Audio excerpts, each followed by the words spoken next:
Bueno, pues voy a volver a repetir. La resistencia es un fenómeno termomecánico. ¿Por qué? Porque la resistencia eléctrica surge debido a los choques entre electrones y los choques de los electrones con átomos en un material. Eso es lo que es una resistencia eléctrica. Es simplemente la manifestación en un circuito de las colisiones que existen entre electrones y de electrones con átomos, ¿cierto? Digamos que, digámoslo así de forma simple, pues como para no complicar, digamos, la cosa cada día mucho. ¿Por qué la resistencia es un fenómeno termomecánico? Escuchen bien esto. La parte mecánica de la resistencia viene de que los electrones dentro del material se chocan entre ellos. Y cuando ellos se chocan, pierden la energía cinética que llevaban debido a su velocidad y esa energía cinética se convierte en calor. Esa es la parte térmica del proceso. Por eso es un fenómeno termomecánico. Entonces, ahora, una pregunta importante que uno se puede hacer es ¿a qué realmente entonces se refiere uno cuando hace alusión a fenómenos eléctricos, ¿cierto? ¿Qué es un fenómeno eléctrico? Básicamente un fenómeno eléctrico, nosotros hablamos de fenómenos eléctricos, hablamos de fenómenos en donde el campo eléctrico y el campo magnético jueguen un papel fundamental en la energética del proceso. Aquí eso no sucede. Dicen, no, pero es que hay un campo eléctrico ahí que mueve los electrones a través del material. Sí, sí hay un campo eléctrico que mueve los electrones a través del material, ¿cierto? Entonces, más sin embargo, el parámetro de la resistencia surge de las colisiones entre los electrones. Ahora, cuando, obviamente, entre menos colisiones los electrones, menos resistencia tiene ese material. Entre más colisiones, más resistencia. Lo importante de la colisión es el tiempo que se demora un electrón, el tiempo promedio que se demora un electrón para chocar con otro electrón o con un átomo. Eso se llama el tiempo medio de colisión. Entre el tiempo sea más largo, por segundo, por ejemplo, hay menos colisiones, ¿sí o no? Si el tiempo es más corto, entonces van a haber más colisiones por unidad de tiempo. Entonces, ¿cómo es que nosotros habíamos visto? Obviamente yo tengo que repasar esto otra vez con el grupo, pero típicamente, ¿qué es lo que uno piensa del fenómeno de resistencia? Lo que uno piensa del fenómeno de resistencia es esto, que cuando usted coge y conecta una batería,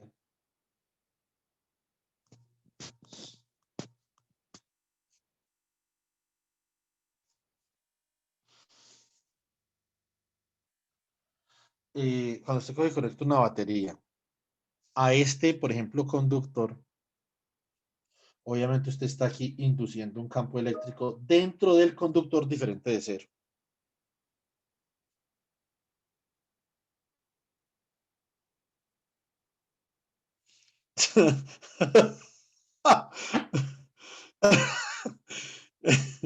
Paula Marcela, estuvo gracioso el meme. ¿Para qué? O la foto, lo que sea.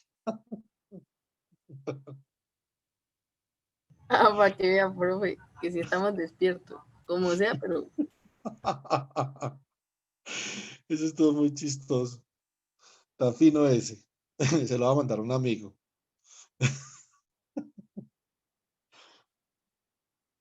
Además, lo va a colocar en el estado del WhatsApp.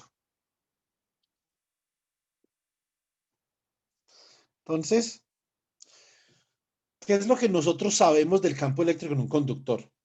Laura Fabiana, ¿qué sabe usted del campo eléctrico en un conductor?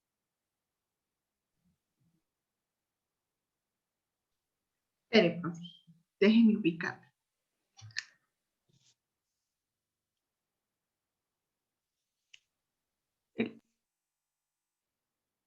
Espere que estoy confundida. Voy a mirar acá un dato y ya le digo, profe. Un segundo. Sí, señora, no hay ningún problema.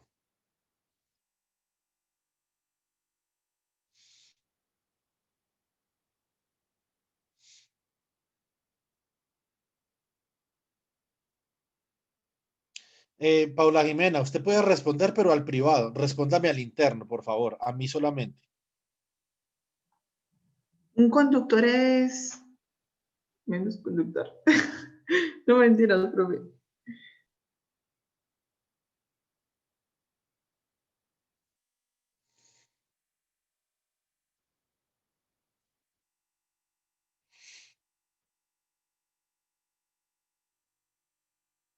Su campo eléctrico es cero, ¿no?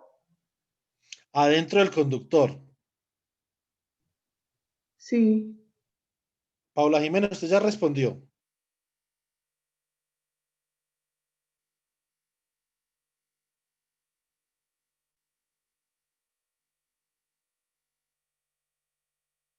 Exactamente. La carga está distribuida solo en la superficie. Muy bien, Paula.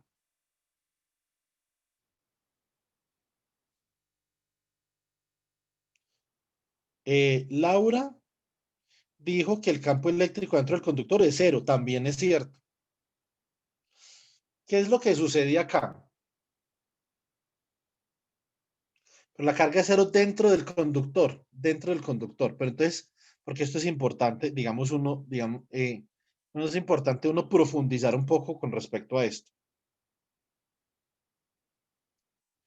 Eh, Esto lo que yo les estoy explicando tiene un grado de profundidad muy superlativo, muy superior a lo que típicamente enseñan los cursos de electromagnetismo aquí en la universidad. Más sin embargo, eso está en el contenido programático de casi todos los programas de física 2 del país. Eso me gusta porque es que ese nivel de profundidad, todo ser humano, diría yo, eso es una cosa de cultura general. Es tan importante como saber qué es el ADN o como saber qué es un virus. Son cosas de cultura general. ¿Qué es una resistencia? La gente no tiene ni idea de qué es una resistencia. Ahora, Paula Jimena dijo una cosa y Laura dijo otra. Yo las voy a juntar. Paula Jimena dice que la carga está distribuida en la superficie, ¿cierto? Y por lo tanto, adentro del conductor la carga es cero. Totalmente cierto. Laura dijo que el campo eléctrico es cero dentro del conductor. También totalmente cierto. Pero casi todo en esta vida tiene un pero. Y esta no es la excepción.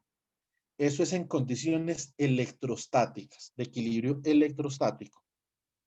Es decir, cuando usted no está realizando trabajo para desplazar las cargas en el material, ¿cierto?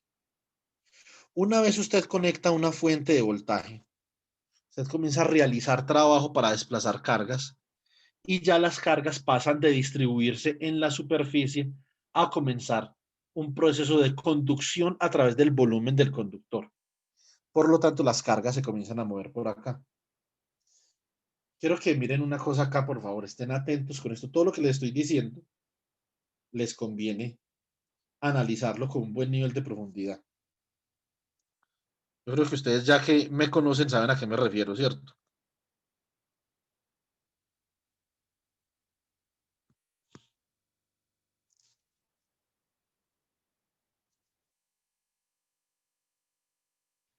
Por lo tanto, las cargas, cuando usted aplica una fuente de voltaje, ¿esta fuente de voltaje qué es? Independiente de cómo se genere ese voltaje, eso es trabajo. Entonces, es que eso es una reacción química, ¿cierto? Entonces eso tiene un cambio en entalpía, trabajo, ¿sí o no? Cambio de energía libre de Gibbs, trabajo, ¿cierto? Es que eso es un generador, ¿cierto? Eso es un motor, también hay trabajo, ¿cierto? Cualquiera que sea la fuente de ese voltaje, hay trabajo. Entonces, por lo tanto, las cargas que estaban en la superficie se comienzan a mover en el volumen. Y comienza aquí, esto comienza un proceso de conducción.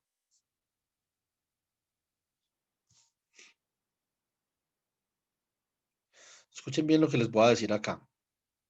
Es una cosa importante y se las voy a preguntar. Obviamente, uno, desde su, digamos, falta de información sobre el mundo, uno se imagina el proceso de conducción dentro de un metal así, o alguien se imagina algo diferente.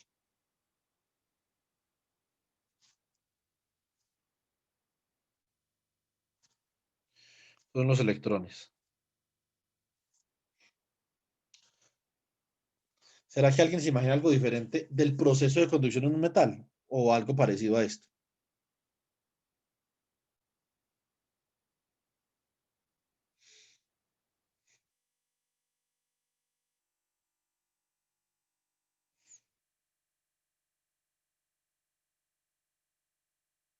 Sí, profe, creo que lo mismo. O sea, sí. Bueno, Paula, gracias por responder. ¿Alguna otra persona? ¿Alguien se imagina algo diferente a esto del proceso de conducción dentro de un metal?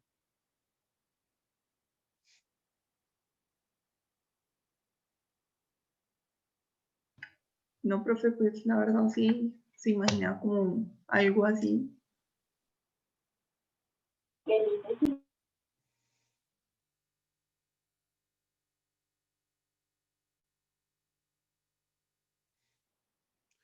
Sí, Melissa. Entonces, eso es cierto, lo que usted dice. Más sin embargo, no se debía que estar en continuo movimiento. Por eso no es que ellos chocan. Ellos chocan porque de por sí su velocidad es en dirección errática. Y eso tiene que ver con el material.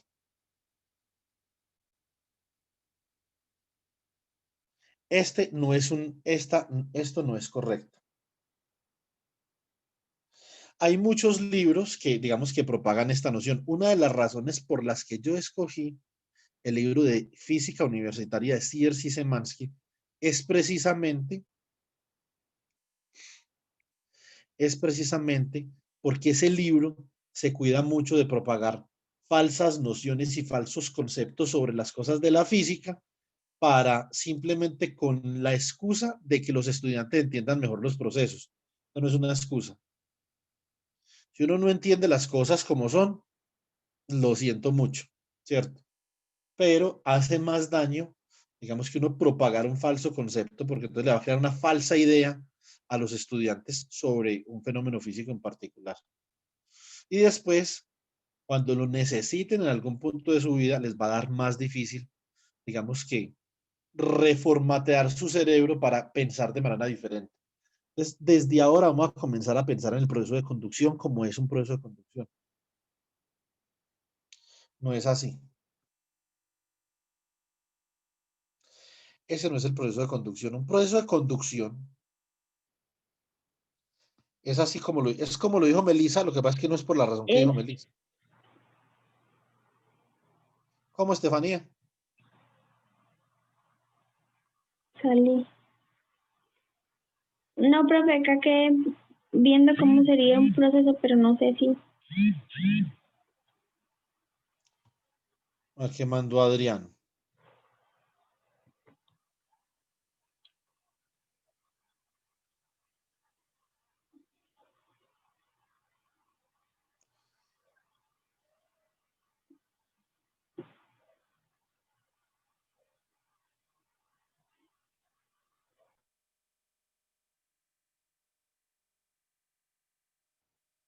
Está bueno, está bueno. ¿Para qué? Buena contribución, Adrián. Me hizo recordar eso cuando usted estaba diciendo que decía, no, que estas cosas son demasiado difíciles. Profe, entonces Se el proceso refirió- de conducción. Lo siento, lo siento.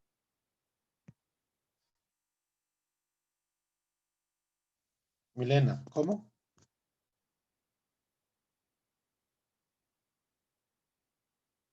Milena, la escucho.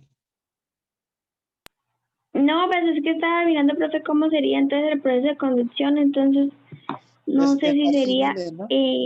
El metal, vale, cuidado dentro del metal, los electrones. Si el campo eléctrico fuera cero, es decir, si no hubiera voltaje, ¿cómo sería el proceso de conducción? Entonces vamos a ver eso. Si no hubiera voltaje, ¿cómo sería el proceso de conducción? Es una pregunta más que interesante. En ausencia de voltaje, los electrones se mueven, sí se mueven. Ya les voy a explicar por qué. Los electrones se moverían muy erráticamente. Se moverían en muchas direcciones diferentes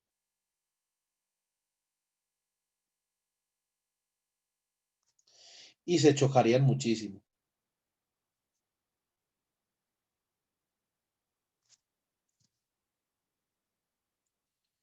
Esto es un movimiento muy errático, muchos choques ahí, muchas colisiones. En este caso, como nos muestra el libro de Sears y Szymanski, en el capítulo 25, en la primera parte, ese movimiento errático de los electrones no produce corriente. ¿Por qué no produce corriente? Porque si usted hace lo siguiente, vea, si usted coge un disquito por acá, por ejemplo, de espesor de X,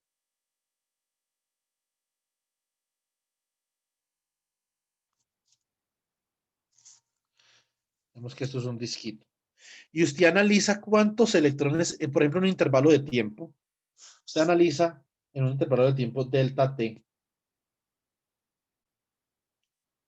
el promedio del desplazamiento de esos electrones, si usted coge el promedio del desplazamiento, digamos que X es el desplazamiento, y usted saca el promedio de ese desplazamiento de cada electrón es igual a 0.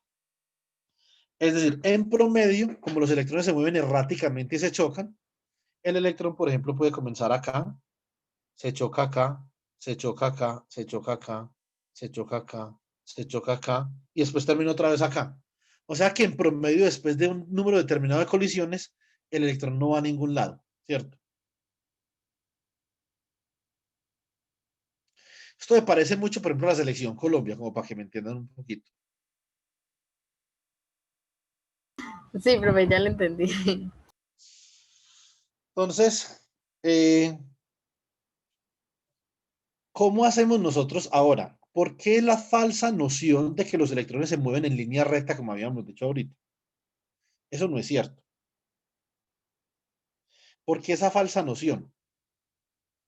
Obviamente uno se imagina los electrones fluyendo como agua por un tubo. Pero lo otro es que el agua tampoco fluye así, porque entre las moléculas de agua también hay colisión, también hay pérdida de energía, ¿cierto? Entonces,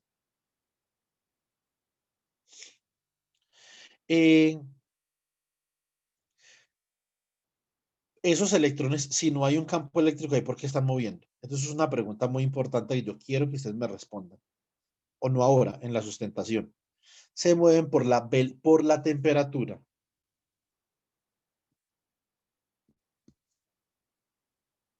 Las velocidades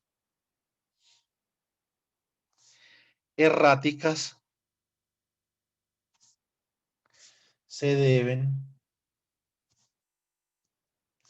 a la temperatura. Esa se llama la velocidad térmica.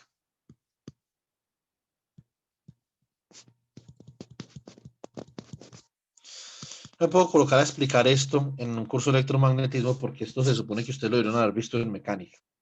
Estoy seguro que no lo vieron. Pero esto lo pueden ver en el libro, en el capítulo 18.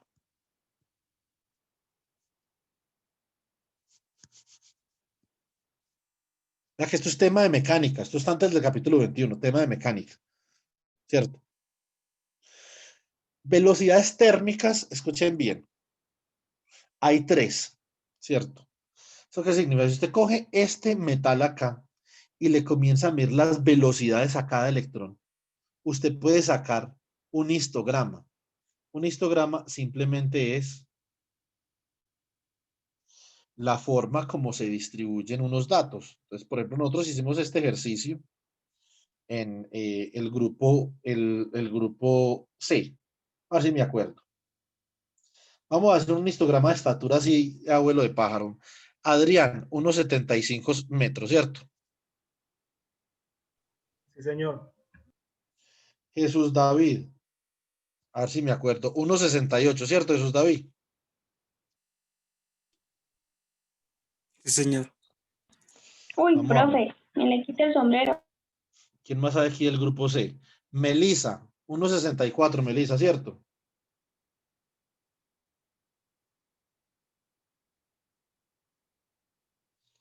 Listo. Vamos a ver quién hay más del grupo C acá. No hay más. Entonces, grupo O. A ver, Estefanía, ¿usted cuánto mide? Ay, profe. Unos ¿Uno qué? 56, profe. ¿Uno qué? ¿Uno qué? 56. Ah, bueno, 56. lo que mide mi mamá. Listo. A ver, Felipe, creo que Felipe una vez me dijo, después yo me acuerdo, Felipe, usted mide 1,64, ¿cierto?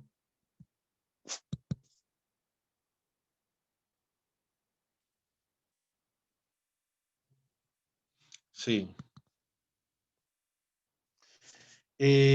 A ver, Lina, ¿cuánto mide usted? 1,65. 1,65. Felipe, no me preocupe, mijo, que todavía le queda tiempo para que crezca. Oigan, Adrián, dice que F, mucha boleta. Listo. Entonces, seguimos. Laura Fabiana, 1,69, ¿cierto? Sí, profe. A ver. Milena.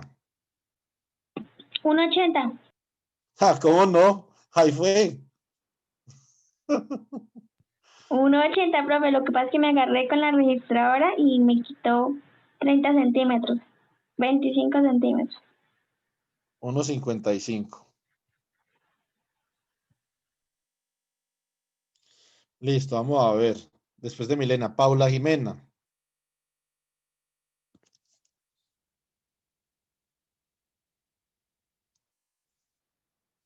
1,60.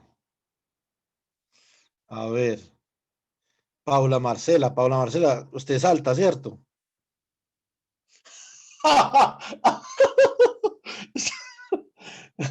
Muy gracioso. Están como graciositos, ¿no? Yurley. También 1,60. Lucero se acaba de conectar. Así como a los del grupo C, a Lucero no le tengo que preguntar, porque yo sé cuánto, me acuerdo de todas las estaturas del grupo C. Lucero mide 1,68. Profe, ¿en qué grupo hay más estudiantes? ¿En el C o en el B? ¿O en el O? En el O hay más estudiantes. En el O hay 21 estudiantes y en el C hay 18.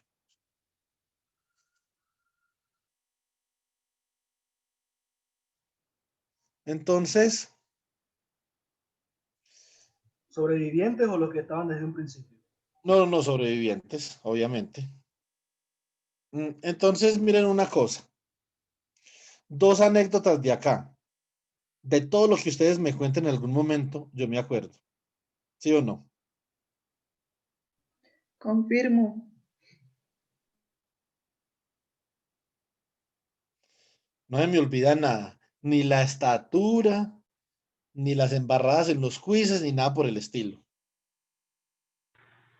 Profe, dijimos que íbamos a hacer reset. Entonces, segunda. Aquí hay un rango. La persona más alta en este grupo no me va a incluir yo. Entonces voy a quedar yo como el más alto.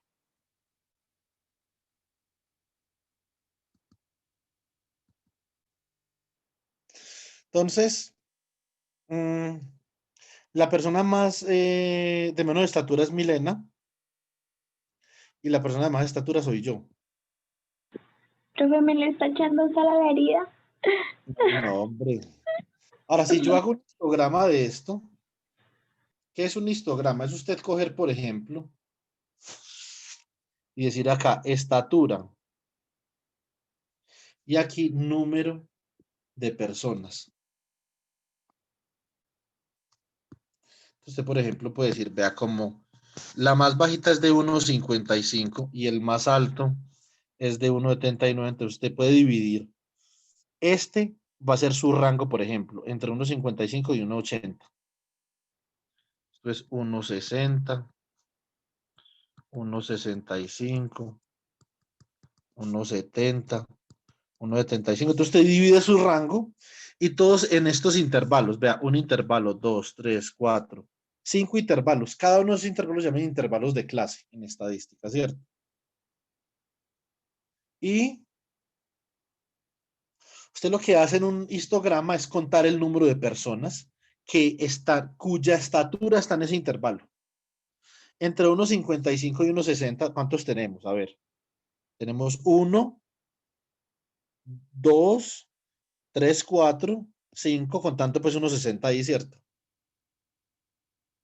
5 personas, entonces yo diría, listo, entonces acá digamos acá hay 5 personas en ese rango.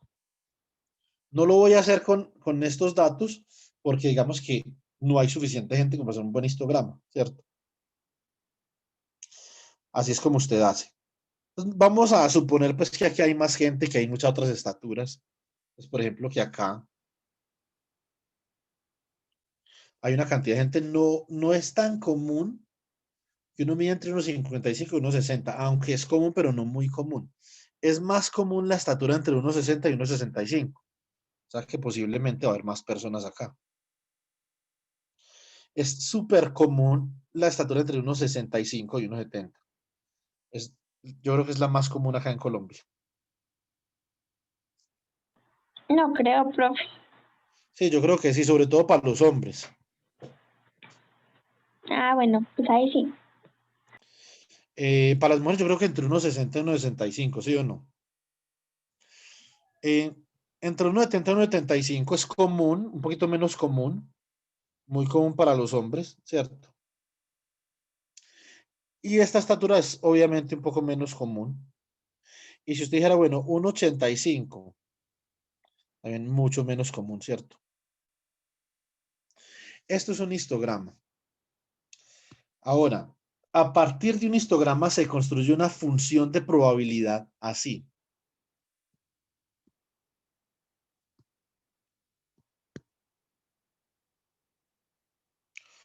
Uniendo, usted lo que va a hacer es que va a unir los puntos medios de cada intervalo con una curva.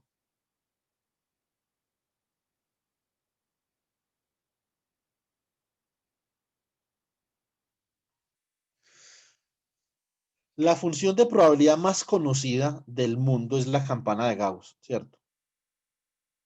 Es como algo así.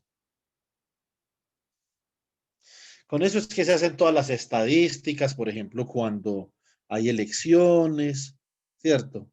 Un poco de cosas. Ahora, esto en física es muy importante porque yo pues no me voy a colocar a analizar el comportamiento de cada uno de estos electrones en un material, ¿sí o no? Obvio no. Ahora, ¿qué es esta velocidad térmica? Entonces pongan mucho cuidado. Básicamente que aquí lo que estoy haciendo es que le estoy diciendo cómo contestar la sustentación, ¿cierto? Entonces, palabras más, palabras menos.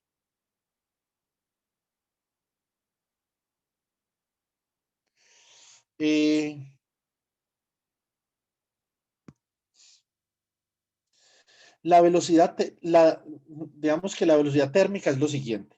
Si usted cogiera y midiera cada velocidad de cada electrón, obviamente eso es imposible, ¿cierto? Pero digamos que usted lo puede hacer. Usted cogiera y midiera cada velocidad para cada electrón. Entonces usted en ese metal va a determinar cuál es la velocidad y en qué rango y cuántos electrones tienen una velocidad en determinado rango. Usted puede decir, por ejemplo, que vea, por acá no hay electrones, por acá hay, por ejemplo, un poquito de electrones, por acá hay otro poquito de electrones con esa velocidad, por acá hay más electrones, por acá hay más, en este rango hay más electrones con una velocidad particular, en este rango hay más electrones con una velocidad particular, por aquí hay ya menos electrones, por aquí hay menos electrones. Y usted comienza a construir como un histograma para las velocidades de los electrones, ¿cierto? Dentro de ese material. Y usted obviamente puede estimar la función de probabilidad de la misma forma, como algo así. Esto se llama la función de distribución de las velocidades, ¿cierto? Y esto tiene 3 velocidades importantes. Tiene una velocidad acá, esta velocidad de acá Se llama la velocidad más probable y la conocemos como Vp. Esta velocidad de acá la conocemos como la velocidad promedio, la velocidad media, Vm. Y un poquito más para acá, esta, como por acá, esta acá se llama la velocidad RMS, que es la velocidad media cuadrática, ¿cierto? Esas tres velocidades dependen de la temperatura del material, las tres, y de la constante de Boltzmann. Esta función de distribución se llama la función de distribución de Maxwell-Boltzmann.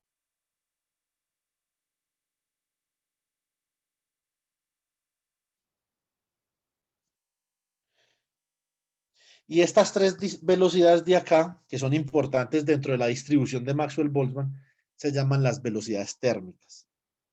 Estas velocidades de acá, que yo les mostré. Estas velocidades térmicas, que son la velocidad más probable de esa distribución, la velocidad media, o sea, como el promedio de la distribución, ¿cierto? Y la velocidad RMS, ninguna de estas tres velocidades, ninguna, produce movimiento neto acá. No hay un movimiento promedio ahí, ninguna. Esas velocidades térmicas, es decir, la velocidad de los electrones en ese metal, solamente debido a la temperatura, no produce movimiento promedio. El electrón choca y vuelve al punto donde arrancó. ¿Cómo hacemos nosotros para que se produzca, digamos, un movimiento promedio? Hacemos esto. Conectamos una batería. Y al conectar una batería, realizamos trabajo. Conectamos una batería acá. Conectamos una batería acá.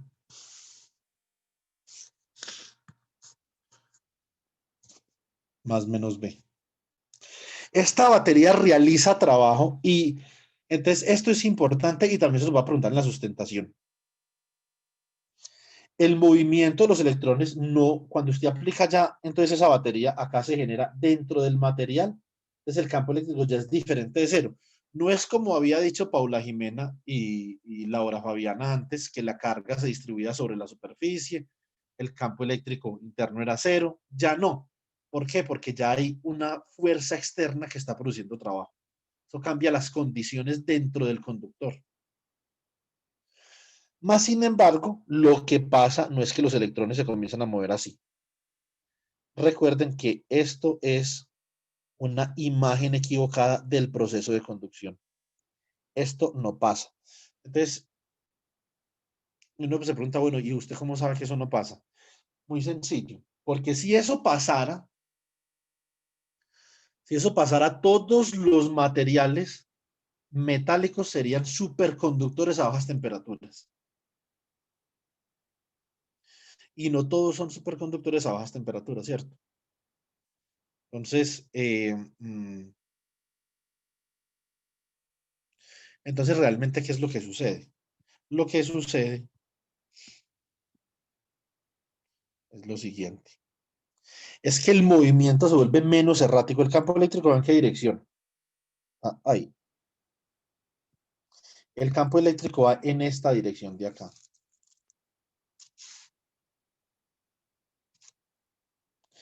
Y el movimiento se vuelve menos errático. Es decir, ya los electrones siguen chocando, sí siguen habiendo choques. ¿Cierto? Siguen habiendo choques, más sin embargo,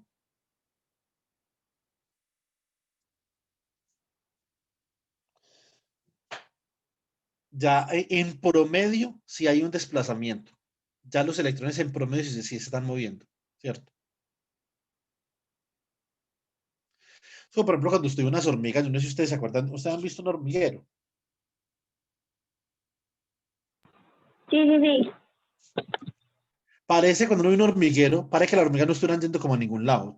Todas se chocan ahí como que nada, ¿cierto? Usted ponga un pedazo de panel al lado de un hormiguero y eso es como colocar un campo eléctrico acá.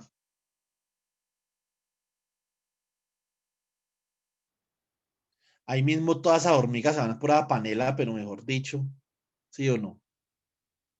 de una.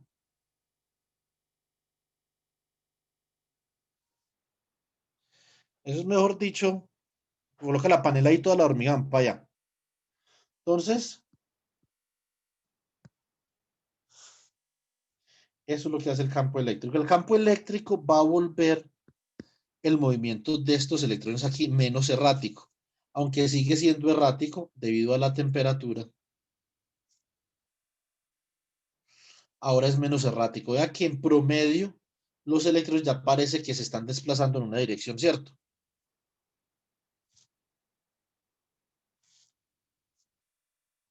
Que es dictada por el campo eléctrico. Ahí sí hay corriente.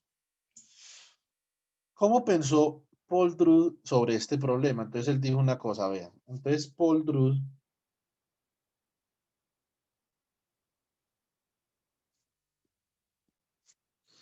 en el año de 1900, él dijo, bueno, si entonces eso es lo que está pasando, yo voy a pensar en lo siguiente, voy a decir que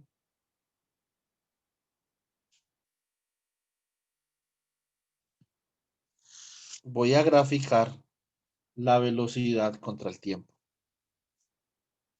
Voy a decir, bueno, entonces, obviamente, como esto es, vamos a suponer que el campo eléctrico acelera uniformemente el electrón. Entonces el electrón acelera.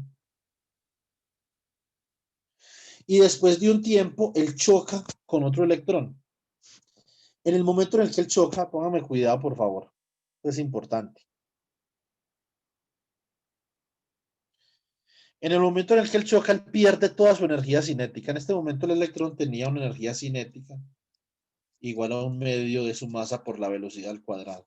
Él pierde toda esa energía cinética en ese momento después de, por ejemplo, tau, 1 segundos.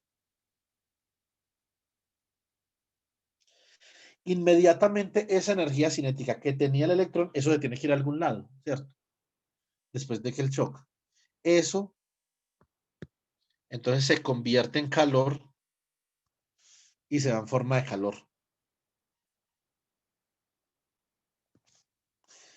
Obviamente, como hay un campo eléctrico, entonces el electrón sigue acelerado y vuelve a acelerar. Más sin embargo, ahora se choca mucho antes con otro, digamos que con un átomo del material se chocó ahí, después de tau 2 segundos. Disipa calor otra vez, ¿cierto?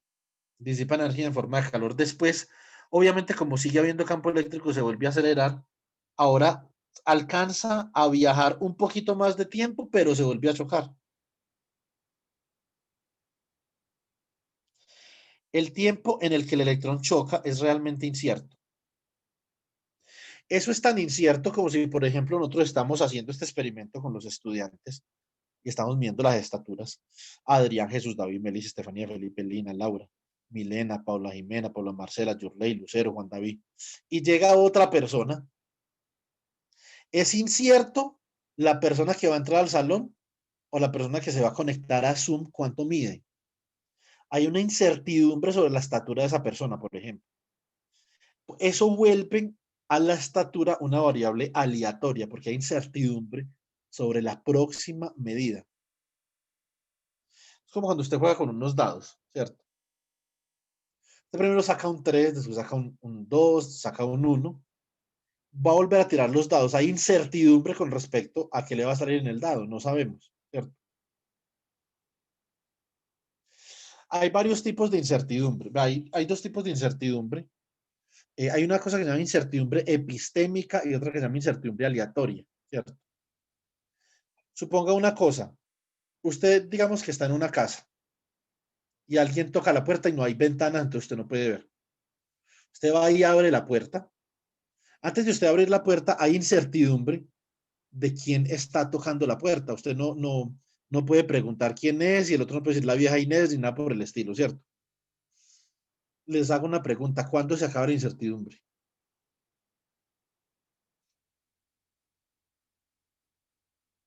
Cuando abre la puerta, ¿no? Cuando abre la puerta.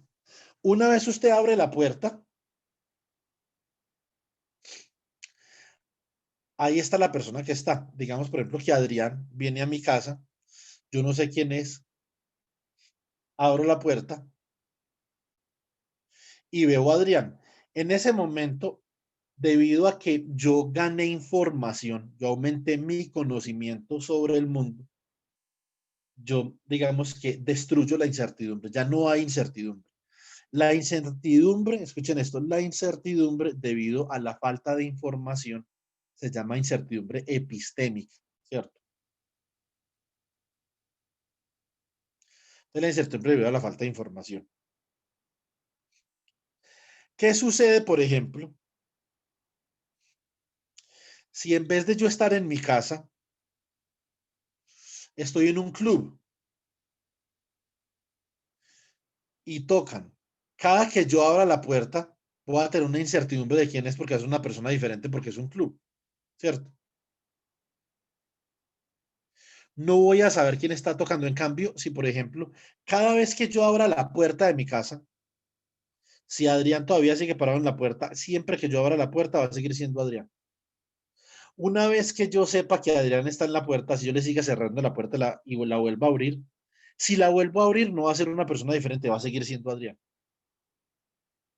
Eso significa que cada experimento, si yo defino el experimento como abrir la puerta, cada experimento va a tener el mismo resultado. O sea que ahí ya la incertidumbre se fue una vez usted tiene información. Es incertidumbre epistémica, ¿cierto? Ahora,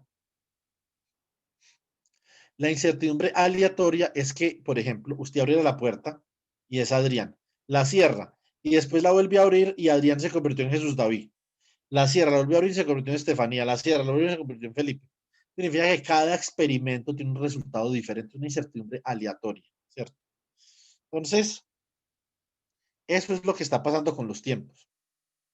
El electrón se choca, entonces dice, listo, se chocó después de tau 1 segundos. El próximo experimento sucede cuando el electrón se choca.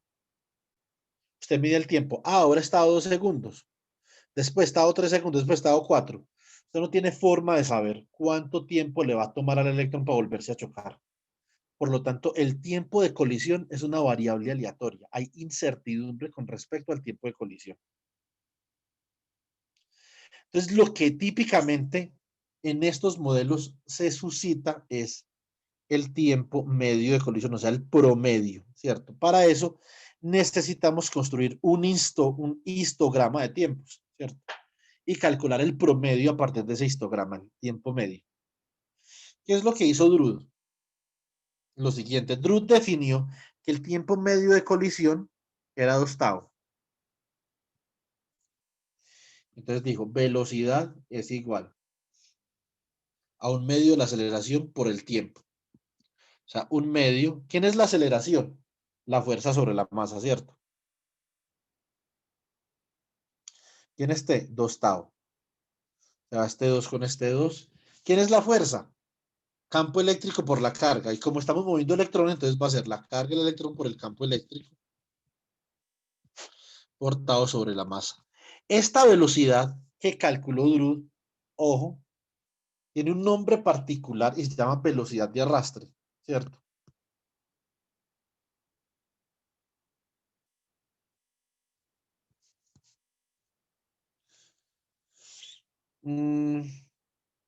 Esa velocidad de arrastre,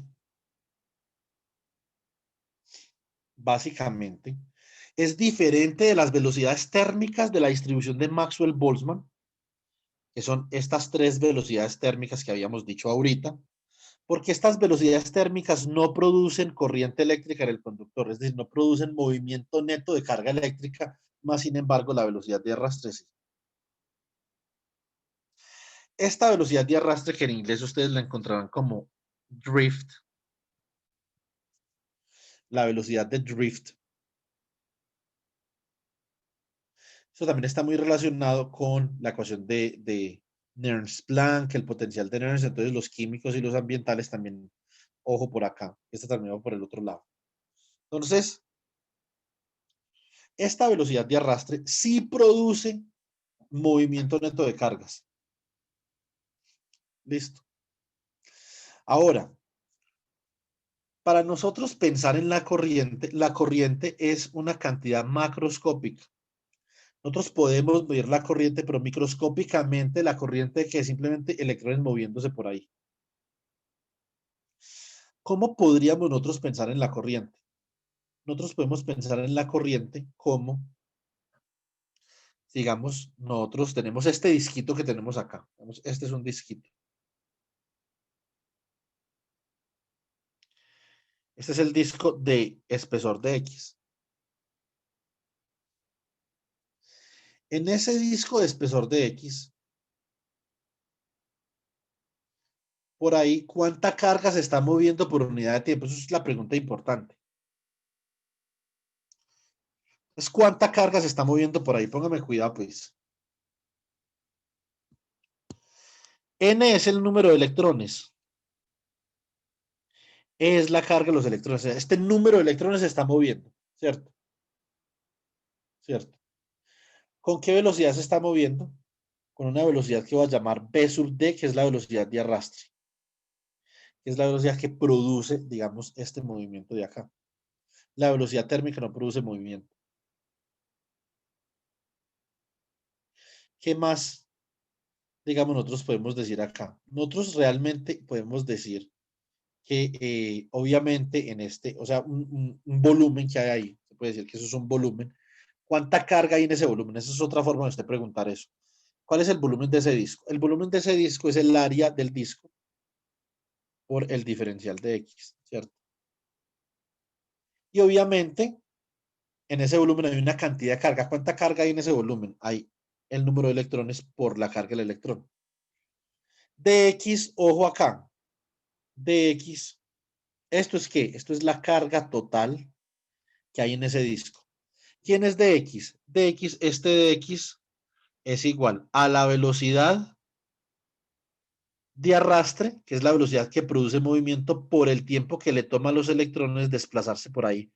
Digamos que es un delta de tiempo. Por lo tanto, este dx de acá es simplemente la velocidad de arrastre por el delta de tiempo.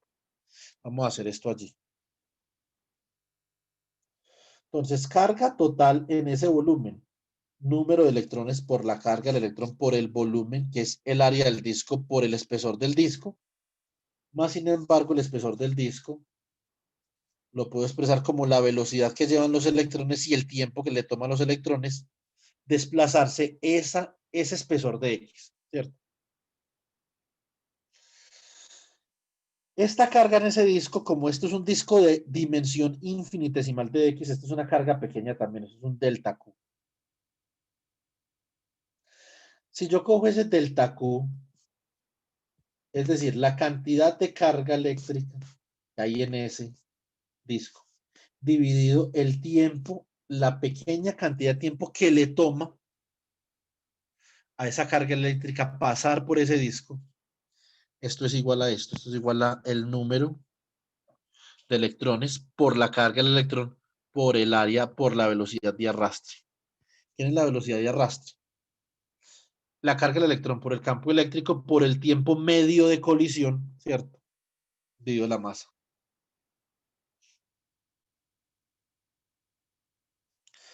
Entonces, NE por el área, por la velocidad de arrastre, que es E, por el campo eléctrico, por el tiempo medio de colisión, dividido la masa. Interesante esto. La cantidad de carga que se desplaza a través de ese volumen por unidad de tiempo es lo que nosotros conocemos como corriente eléctrica. Esto es la corriente eléctrica. Por lo tanto, de acá la corriente eléctrica es igual a la derivada de la carga con respecto al tiempo. Si este tiempo es muy pequeño, esto es como una derivada, ¿cierto? Y esto es igual a ¿quién? Esto es igual a N por E al cuadrado, ¿cierto? Por tau sobre la masa que multiplica el área por el campo eléctrico. Eso es la corriente. Ahora, en términos microscópicos, a veces no es tan importante saber cuál es la corriente total, sino que cuánta corriente hay por unidad de área, ¿cierto? Es decir, si el área es muy grande va a haber mucha corriente, si es muy pequeña va a haber menos corriente. Nosotros queremos saber realmente una medida que nos diga, independiente del área, cuánta corriente hay para saber qué tan buen conductor es ese conductor. Entonces vamos a dividir en ambos lados por el área.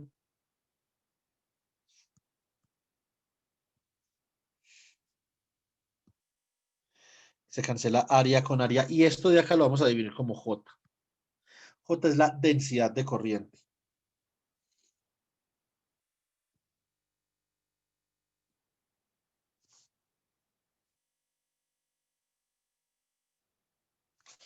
J es la densidad de corriente y, por lo tanto, J es igual a ¿quién?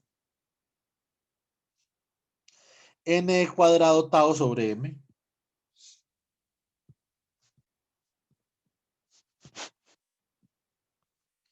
Por el campo eléctrico. Obviamente la corriente va a tener la tendencia de viajar en la misma dirección del campo eléctrico. Entonces esto lo podemos escribir también de forma vectorial así. La densidad de corriente como vector es igual a esto de acá, que ya les voy a decir que es por esto de acá. Esto de acá, Drude lo llamó sigma y lo llamó conductividad. Por lo tanto, de acá nosotros podemos decir esto. La densidad de corriente vector es igual a la conductividad sigma por el campo eléctrico. Esto tiene un nombre. Y no se me vayan a dejar confundir por los profesores, por favor. Esto se llama la ley de Ohm.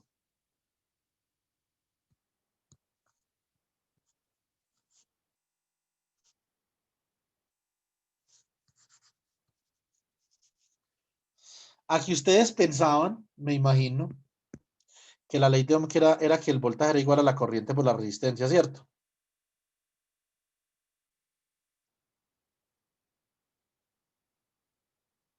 Algo así, el triangulito, ¿sí, profe?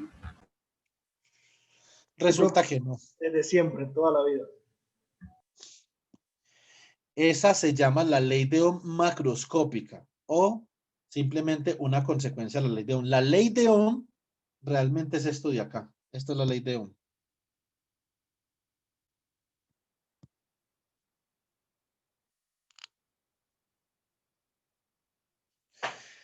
Densidad de corriente igual a conductividad por campo eléctrico. Eso es lo que es la ley de Ohm. Y entonces ustedes ahora se preguntarán, venga, entonces usted ¿de dónde saca que el voltaje es igual a la corriente por la resistencia? La resistencia, obviamente, tiene que salir de acá de algún lado. Sigma, conductividad.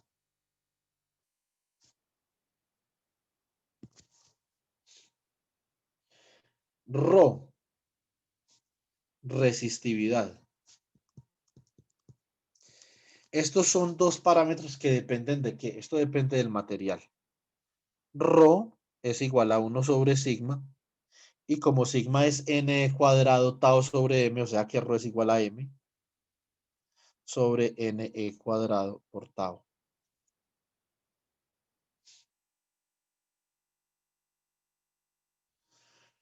Entonces,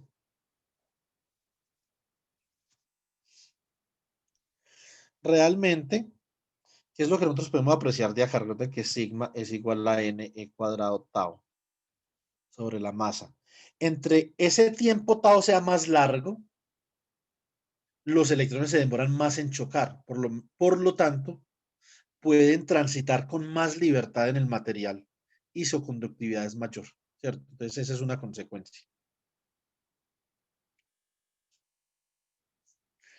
Ahora, Rho igual a 1 sobre sigma.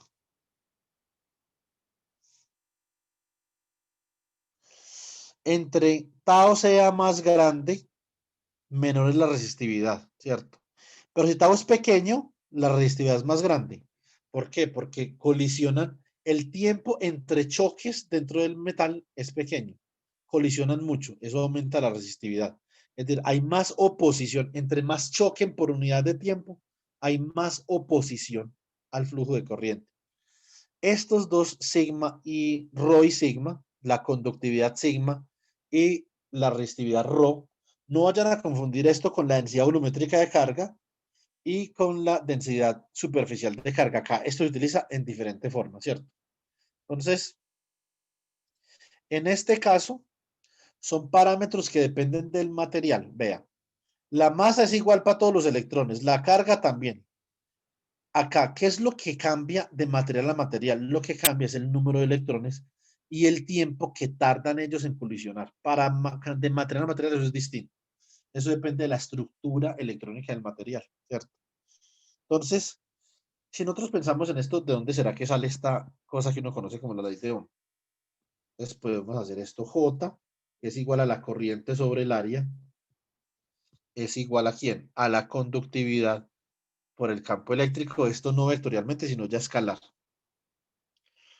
Bueno, pero la conductividad es igual a 1 sobre ρ. Nosotros sabemos de la fórmula que delta phi igual a menos la integral de línea entre A y RB de E punto dl. Sabemos que esto es el voltaje. Y para un campo constante en una dirección, como por ejemplo en ese cilindro que nosotros dibujamos, esto simplemente va a ser igual al campo por la longitud. Va a ser igual al campo por la longitud del conductor, ¿cierto? Esto es el voltaje. Entonces, lo que tenemos nosotros acá, nosotros tenemos que la corriente sobre el área va a ser igual a el campo eléctrico sobre ρ. Vamos a multiplicar ambos lados de esta ecuación por la longitud del material o del conductor. Y como E por L es el voltaje, entonces esto queda voltaje sobre resistividad, ¿cierto? Despejamos de acá voltaje, o sea que voltaje es igual a ¿quién? A la resistividad por la longitud dividido el área.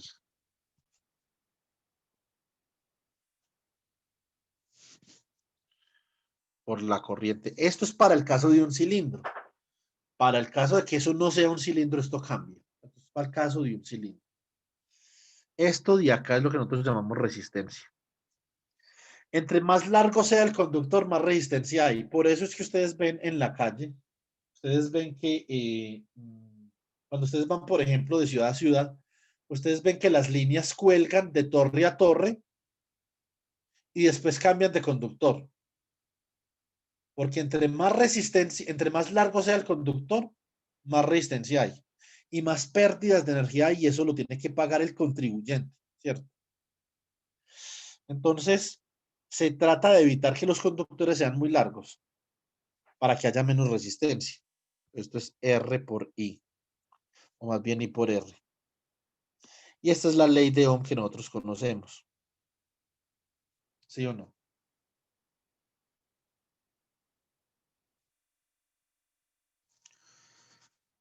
Entonces, para el caso del cilindro, escúchenme bien, esto es un cilindro. Para el caso del cilindro, la resistencia es igual a ρ por la longitud del cilindro dividido el área transversal del cilindro. Es por un cilindro. Si no es un cilindro, es otra cosa. Entonces, obviamente, esta ley de Ohm de acá, que es voltaje igual a corriente por resistencia, esto depende de la geometría del material.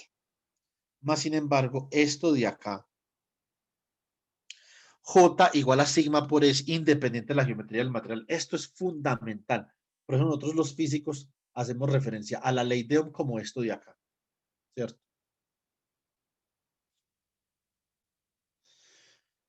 Esta es una consecuencia de la ley de Ohm, pero para cualquier caso usted simplemente puede definir una resistencia que depende de una geometría, como en este caso, y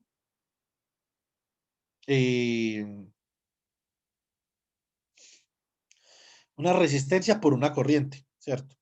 Entonces así, en el simbolito que habíamos dibujado originalmente, este simbolito de acá contiene todas esas características termomecánicas de las que acabamos de hablar. Si usted, por lo tanto, conecta este conductor, que es una resistencia, a una batería, por ejemplo, y esta batería de acá, digámoslo así, que esta batería es de 5 volts, más o menos 5 volts. Y esta resistencia de acá, resistencia es igual a 5 ohm.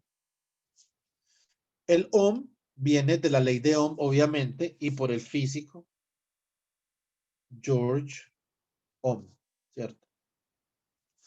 Se simboliza con una omega mayúscula la resistencia. ¿Cómo hago yo para saber cuánta corriente está pasando por acá? La corriente sale del positivo de la fuente y entra por el negativo de la fuente. O sea, entra por acá la corriente y sale por acá. Más sin embargo, en la resistencia, como es un dispositivo que no genera, no produce trabajo, sino, ¿cierto? Sino que antes consume potencia, entra por el positivo y sale por el negativo. Esa es la convención que vamos a utilizar. Aquí, si el voltaje es igual a la corriente por la resistencia, la corriente es igual al voltaje sobre la resistencia. Por lo tanto, la corriente es igual a ¿quién?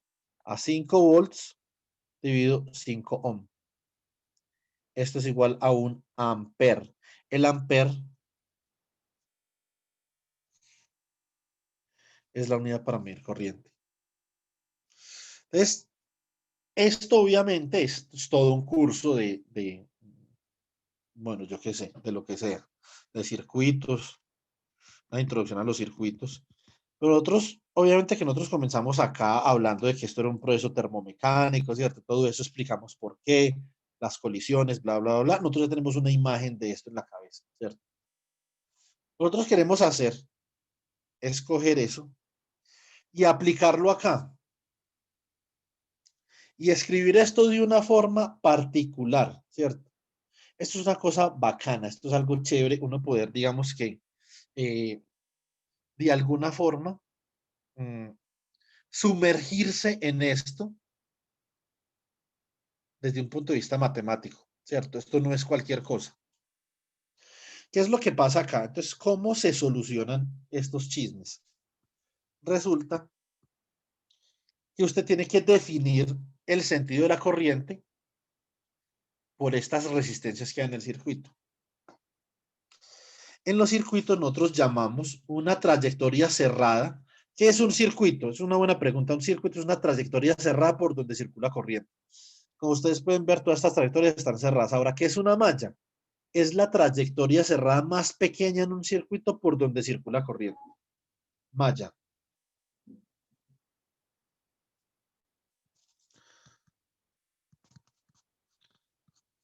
Trayectoria cerrada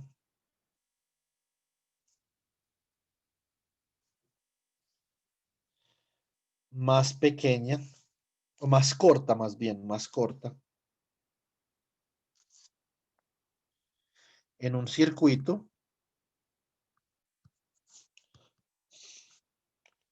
por donde circula corriente.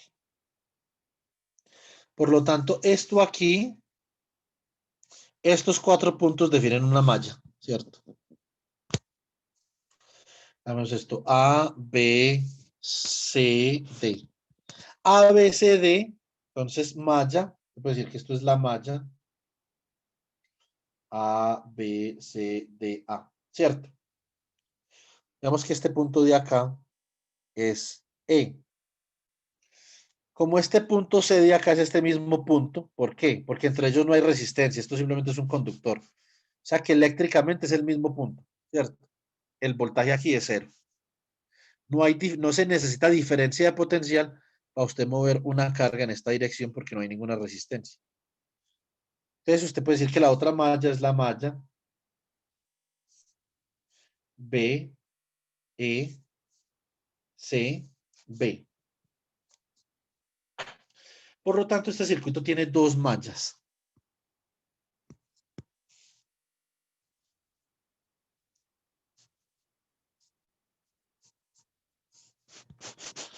Esta malla que acabo de pintar en amarillo y esta otra malla que acabo de pintar en morado.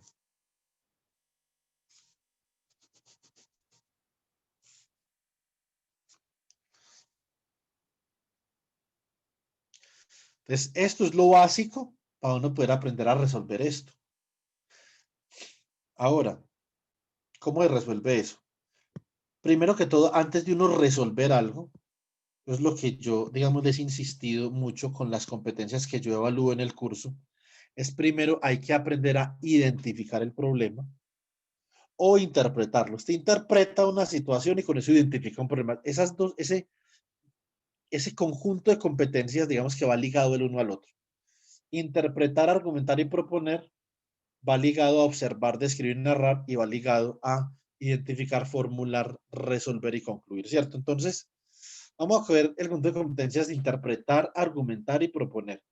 Si usted interpreta una situación correctamente, usted dentro de esa situación puede identificar un problema.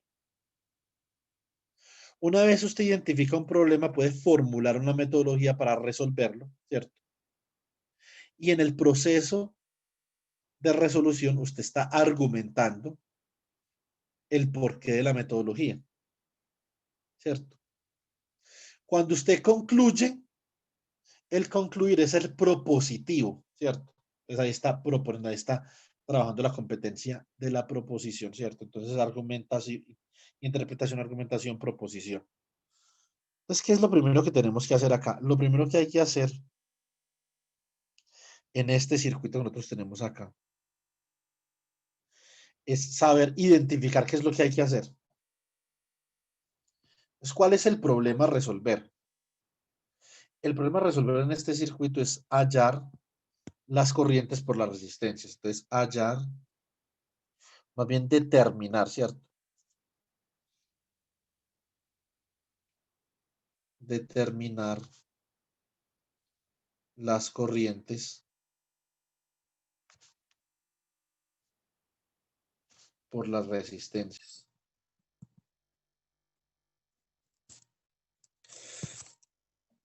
Entonces, una vez uno identifica que eso es lo que hay que hacer,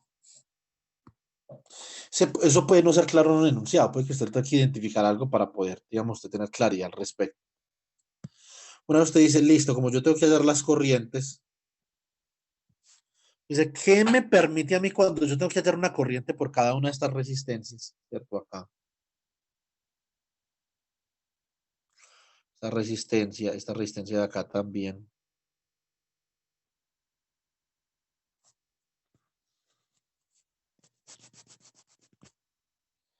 ¿Qué puedo yo hacer para hallar las corrientes por las resistencias? Ya sabemos la ley de Ohm, ¿cierto?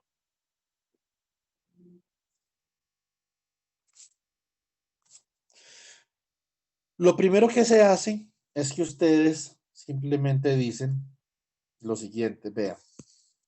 Por esta resistencia R1 circula una corriente I1. Por esta resistencia I2, R2 circula una corriente I2. Por R3 circula una corriente I3. Por R4 circula una corriente I4. Y por R5 circula una corriente I5. Por lo tanto, usted sí puede calcular los voltajes en cada resistencia. ¿Cómo? Voltaje en la resistencia 1 es igual a la corriente I1 por R1. Voltaje en la resistencia 2 es igual a la corriente I2 por la resistencia 2. Voltaje en la resistencia 3 es igual a la corriente I3 por la resistencia 3. Voltaje en la resistencia 4 es igual a la corriente 4 por la resistencia 4. Voltaje en la resistencia 5 es igual a corriente 5 por la resistencia 5. Entonces, obviamente, nosotros aquí tenemos un mundo de ecuaciones y tenemos que mirar cómo vamos a resolver todo esto. Esto de alguna forma lo tenemos que resolver. Entonces vamos a aplicar una ley, ¿cierto? Ahora este circuito lo vamos a volver a dibujar por acá en el final. ¿Qué teníamos? Teníamos una batería, que es una fuente de voltaje. Teníamos R1, R2 y R3. Aquí teníamos R4. Esta resistencia es R5. Esto es R1, R2, R3, R4 y R5. Uy, esto simplemente es...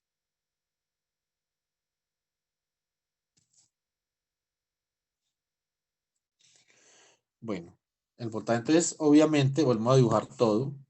Esta es la corriente que entra. Recuerden que la corriente en una fuente entra por negativo y sale por positivo. Más en una resistencia entra por positivo y sale por negativo. Entonces, Esta es la corriente I1. Esta es la corriente I2. Dibujamos las corrientes sobre el alambre, ¿cierto? Sobre ese conductor. Como entra por acá, entonces esto es más o menos, dependiendo de la convención que usted utilice para la corriente, entonces tiene que respetar la convención para el voltaje.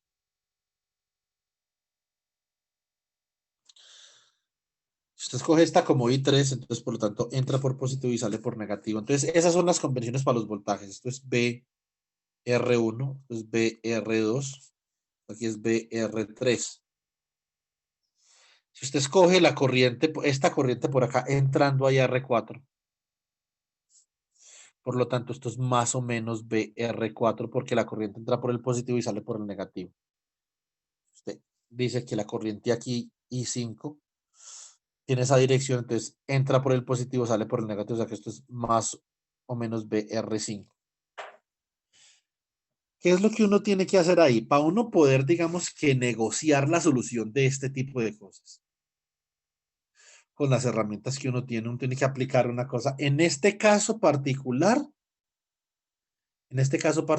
hay que aplicar la segunda ley de Kirchhoff. Entonces,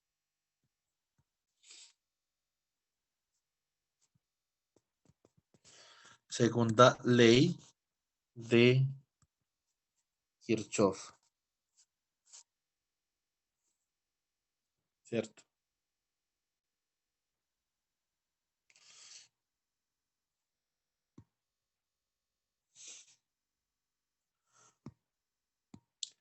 ¿Qué es la ley de Kirchhoff? Póngame cuidado a esto. La ley de Kirchhoff dice que el voltaje de una fuente es igual, digamos que esto no dice la ley de Kirchhoff, es una consecuencia de la ley de Kirchhoff. El voltaje de esta fuente es igual a la suma de los voltajes sobre una malla. Cuando usted considera la ley de Kirchhoff, usted tiene que considerar todos los voltajes en una malla en particular así.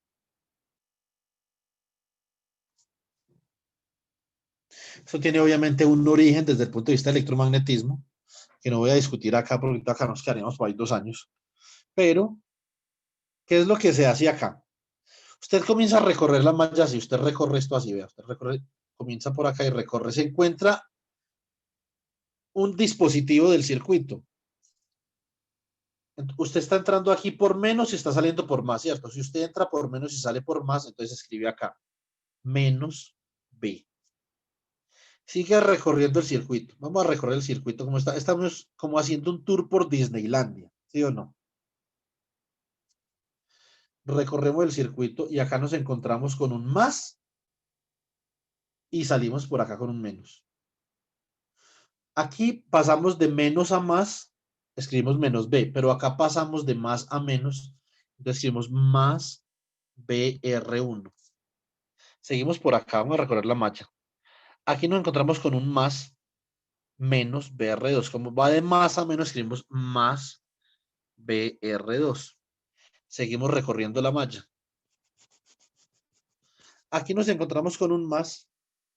Entramos por el más, salimos con el menos. Más BR3. Y ya recorrimos la malla. Cerramos la malla, ¿cierto? Esto es igual a 0. Esa es la segunda ley de Kirchhoff. La segunda ley de Kirchhoff, en palabras más, palabras menos, dice que el trabajo realizado por una fuente de voltaje es igual a el trabajo realizado por una fuente de voltaje. Básicamente es igual a los trabajos que usted tiene que hacer para mover la carga a través de cada resistencia en una trayectoria cerrada. Eso es lo que dice la segunda ley de Kirchhoff. Y yo no sé por qué le dicen, eso no es una ley, eso es una consecuencia de una ley, que es la ley de Faraday, ¿cierto? Entonces, aquí yo puedo escribir esto de esta forma. La suma de los voltajes en cada resistencia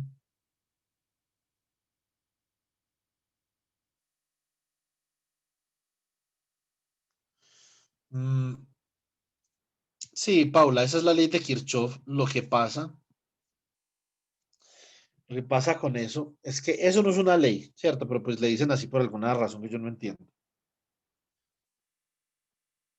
Es un poquito más complicado que sumar todos los voltajes, Paula, ¿cierto? Entonces, porque usted tiene que saber si los voltajes corresponden a trabajo, ¿sí o no? Si usted está realizando, si el dispositivo realiza trabajo o si el dispositivo requiere trabajo.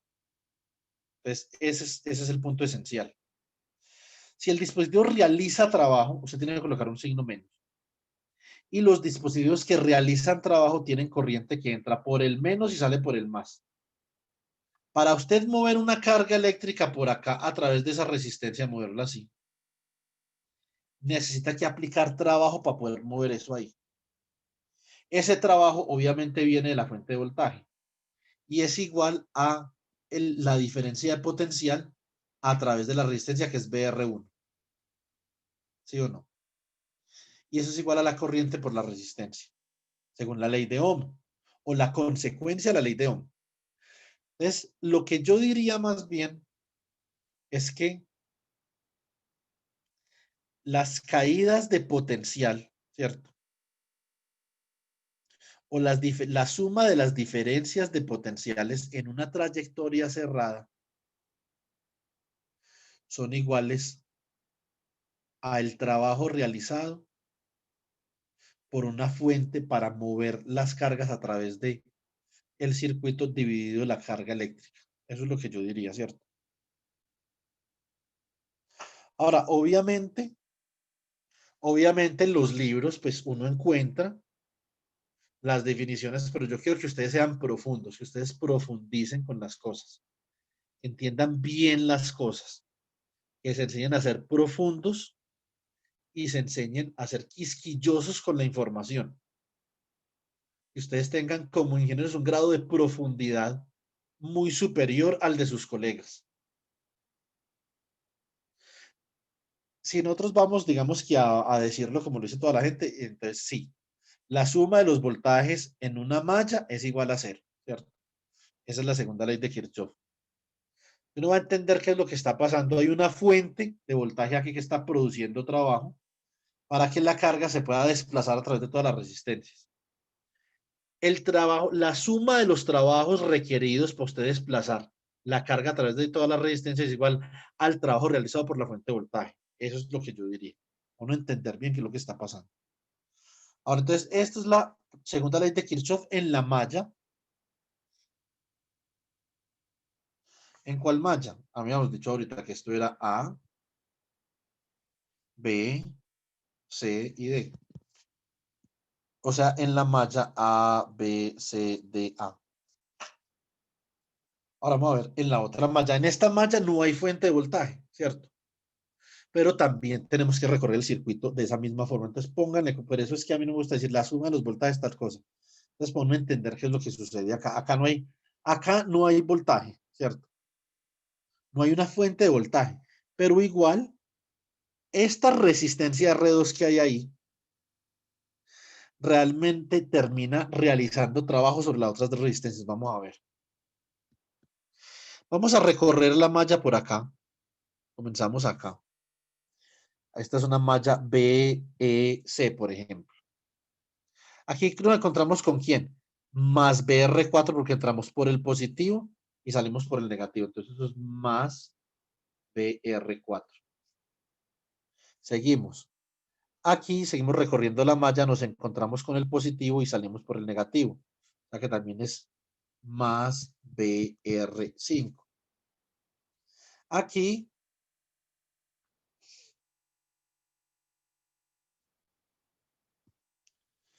seguimos recorriendo la malla. Ojo acá. Acá, como ya habíamos escogido inicialmente esta convención, entonces acá cuando recorremos esta malla, vamos a entrar por el negativo y vamos a salir por el positivo y terminamos de recorrer la malla. O sea que esto es ¿qué? Menos BR2. Por eso les digo, listo, Yurley, por eso les digo que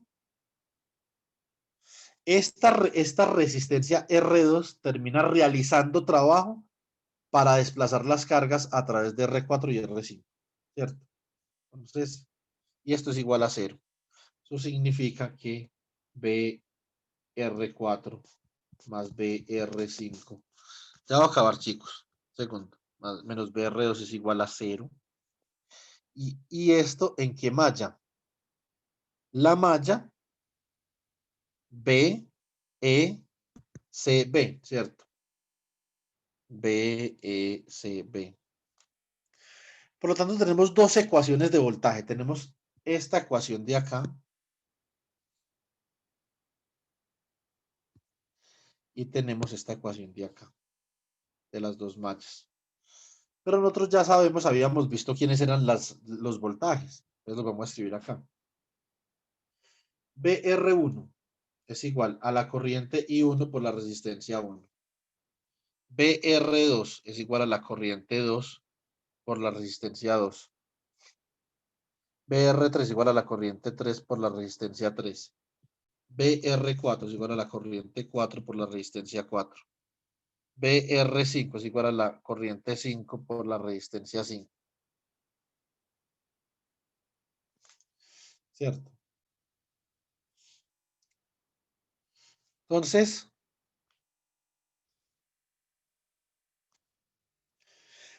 aquí tenemos, vamos a reemplazar todas esas dos ecuaciones que tenemos ahí. Eso significa que la primera es BR1, BR2, BR3 igual al voltaje, ¿cierto? Entonces tenemos que BR1 es igual a I1 por R1 más I2 por R2 más I3 por R3. Y esto es igual a el voltaje de la batería. La segunda ecuación es BR4, que es I4 por R4, más BR5, que es I5 por R5, menos BR2, que es menos I2 por R2, igual a 0. Igual a 0 porque ahí no hay ningún voltaje, no hay ninguna batería en esa otra malla. Entonces aquí tenemos, por ejemplo, dos ecuaciones. Si nosotros sabemos algo de álgebra lineal, nos vamos a dar cuenta que nosotros no podemos solucionar esto. Necesitamos, ¿qué vamos a hacer nosotros? ¿Qué vamos a hacer nosotros con dos ecuaciones? ¿Cuántas corrientes tenemos? Tenemos I1, I2, I3, van tres corrientes, I4, cuatro corrientes, y cinco corrientes. Dos ecuaciones y 5 corrientes como incógnitas, no podemos solucionar eso. Entonces, ¿qué se le ocurrió a alguien? Que la verdad, pues no tengo ni idea quién fue. Es una cosa que llama una corriente de malla. ¿Cierto? Eso se le ocurrió a alguien en algún momento. Vemos otra vez este circuito acá para poder vislumbrar lo que es una corriente de malla. Nosotros volvemos a dibujar el circuito.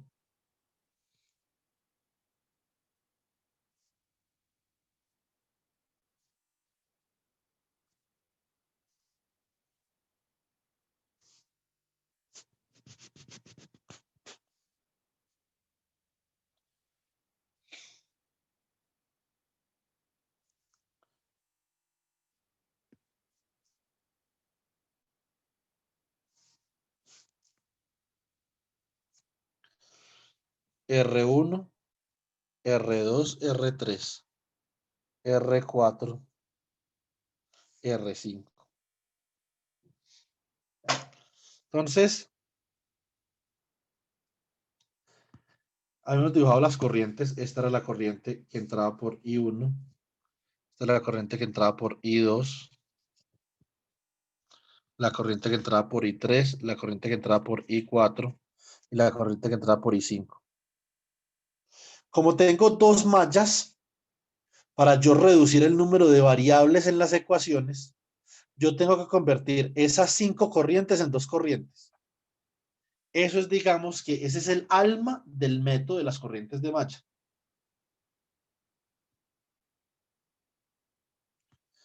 Entonces, ¿qué es una corriente de malla? Es una corriente ficticia, ¿cierto? Ficticia, no existe, ¿cierto? No existe la corriente de malla. No existe. Una corriente ficticia tampoco se puede medir. Que simplemente dice que por esta malla de acá hay una corriente circulando. Que vamos a llamar, por ejemplo, I sub A. Y por esta otra malla hay una corriente circulando que vamos a llamar I sub B. Lo que nosotros vamos a hacer es que vamos a coger cada una de esas 5 corrientes y la vamos a expresar en términos de las corrientes de malla. Con mucho cuidado, pues. Si la resistencia por donde circula la corriente solamente pertenece a una sola malla, esa corriente por esa resistencia es igual a la corriente de malla. Esa resistencia R1 pertenece solamente a la primera malla. Por lo tanto, como no se comparte, esa resistencia no comparte mallas, entonces la corriente por esa resistencia es la misma que la corriente de malla. O sea que I1 es igual a IA. Lo mismo I3. I3 es igual a IA. Porque R1 y R3 no comparten malla. Lo propio hacemos con I4. I4 es igual a IB. Ustedes tienen que mirar si escogieron la corriente de malla en la misma dirección por donde van las corrientes o en la dirección contraria, porque ahí van los signos menos. Acá escogimos la corriente de malla así, o sea que va en la misma dirección en la que va I1 y va I3, ¿cierto? Acá la escogimos así, o sea que va en la misma dirección en la que va I5 y va I4. Por lo tanto, I4 es igual a IB, I5 es igual a IB. ¿Cuál es la única resistencia que comparte malla? La única resistencia que comparte malla es R2. Pues es I2, R2. Por lo tanto, I2 es igual a ¿quién? Observen que IA, la corriente por la primera malla, va en la misma dirección que I2, ¿cierto?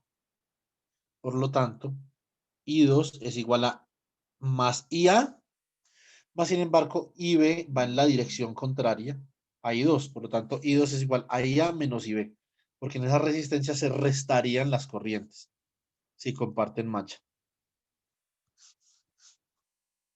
Ya tenemos cada una de esas 5 corrientes en términos de 2 corrientes nomás. Por lo tanto, podemos reemplazar acá, ¿cierto? Entonces, esta primera ecuación que nosotros teníamos I1, R1, más I2, R2, más I3, R3, igual al voltaje de la batería, ¿se convierte en quién? Cuando reemplazamos en términos de las corrientes de malla, esto se convierte en IA por R1, más IA menos IB por R2, más IA por R3, igual al voltaje. De otra esto escrito de otra forma es IA. Vea, IA, ¿quién multiplica IA? Vea, multiplica a R1, aquí está IA por R2 y aquí está IA por R3. O sea, que esto es IA, factor de R1 más R2 más R3, menos IB por R2. Es igual al voltaje de la fuente. Y esta la voy a escoger yo como mi ecuación 3.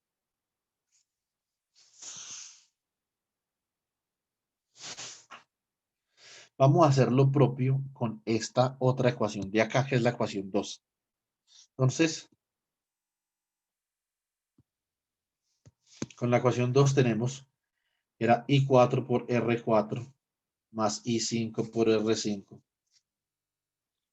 menos I2 por R2 igual a 0. Si esto lo convertimos en una ecuación en términos de corrientes de mayor orden, que I4 era IB, o sea que esto es, porque esto en amarillito, IB por R4 más IB por R5 menos I2. ¿Quién es I2? Es IA menos IB por R2 igual a 0. Esto queda, si expando esto aquí, esto es IB por R4 más IB por R5 menos IA por R2. Este menos por este menos da más, o sea que esto es más IB por R2 igual a 0. ¿Cómo me queda esto? Esto me queda IB multiplica a R4, a R5 y a R2. O sea que esto me queda menos IA por R2 más IB que multiplica a R4 más R5 más R2 igual a 0 y esta es mi ecuación 4. Ahora voy a escribir aquí la ecuación 3 y la ecuación 4 en otra página.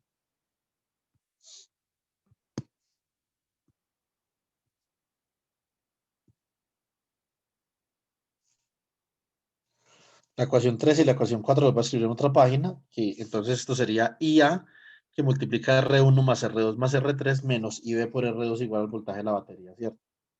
Sería IA que multiplica a R1 más R2 más R3 menos IB que multiplica a R2 igual al voltaje de la batería. Esta era la ecuación 3, ¿cierto?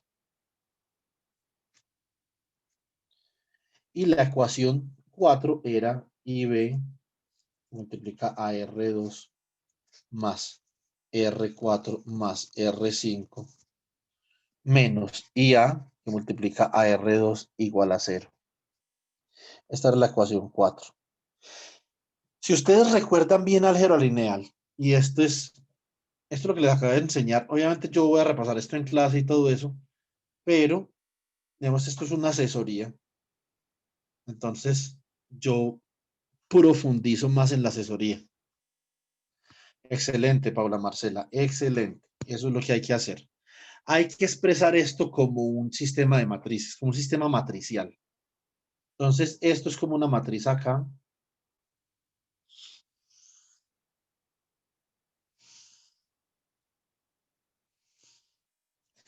Esto es un vector y esto es igual a un vector. Este vector acá que es igual a esto, obviamente es B0. Y aquí voy a colocar, por ejemplo, esta IA, la voy a colocar acá como IA. Y esta IB de acá, la voy a colocar acá como IB. En esta primera fila de la matriz, dale cuidado pues.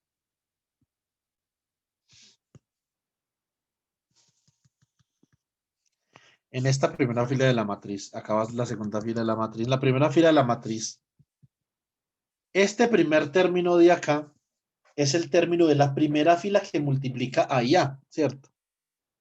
¿Quién es? Este de acá. R1 más R2 más R3. Este segundo término de acá es en la primera ecuación que multiplica A y B, menos R2, ¿cierto? Este término de acá es en la segunda fila quien multiplica A y A, menos R2, otra vez, ¿cierto? Y este término de acá es en la segunda ecuación que multiplica A y B. R2 más R4 más R5.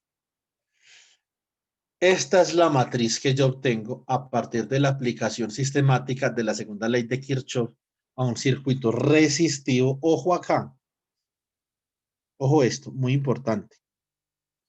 Solamente con resistencias, solo con resistencias.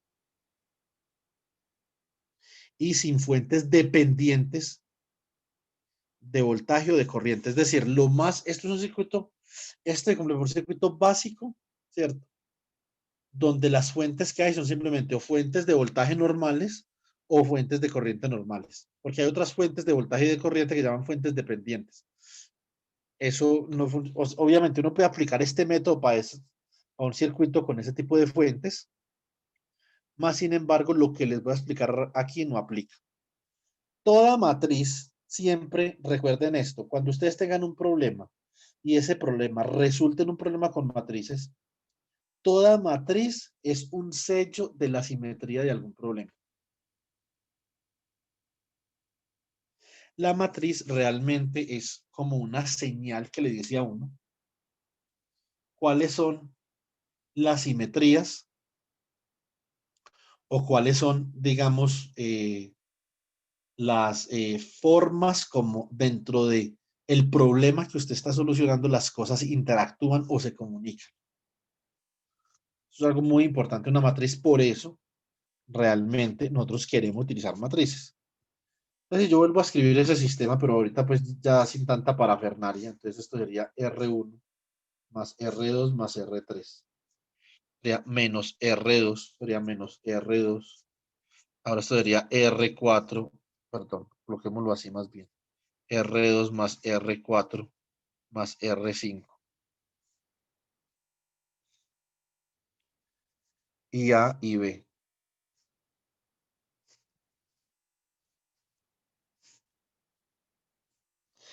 Esta matriz de acá es una matriz de resistencias.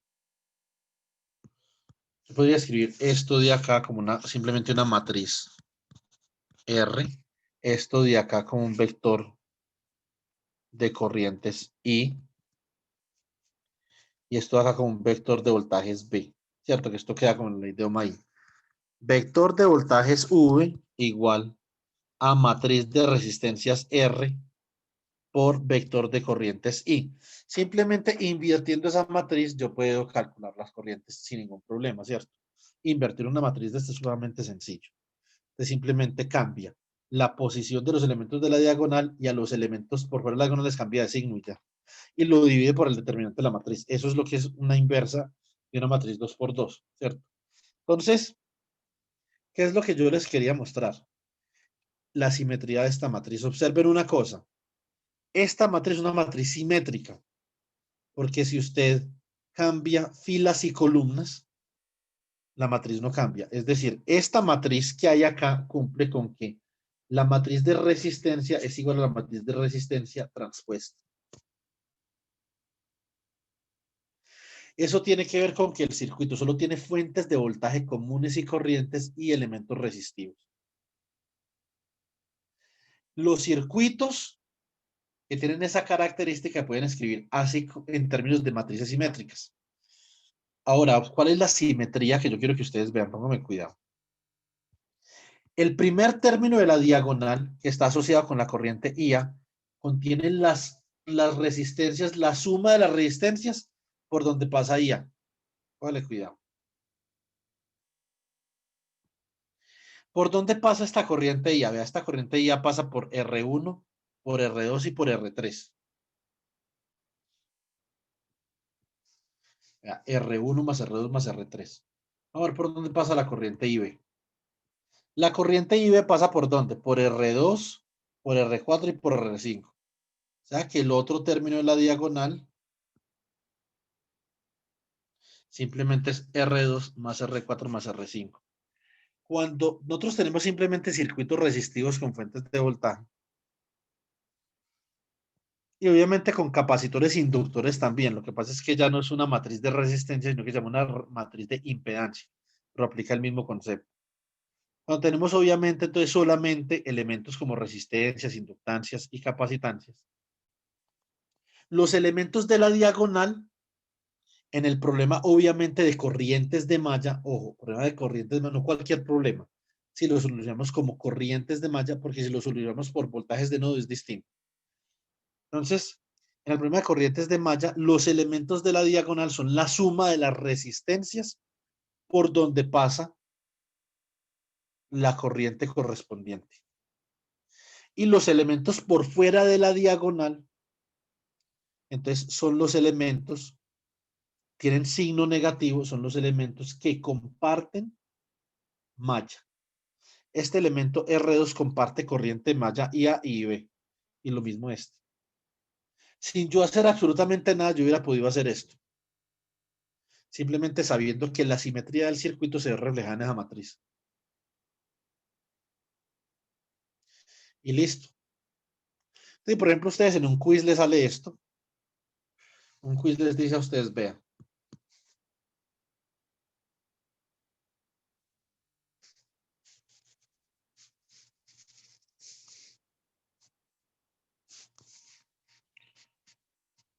Tiene este circuito de acá.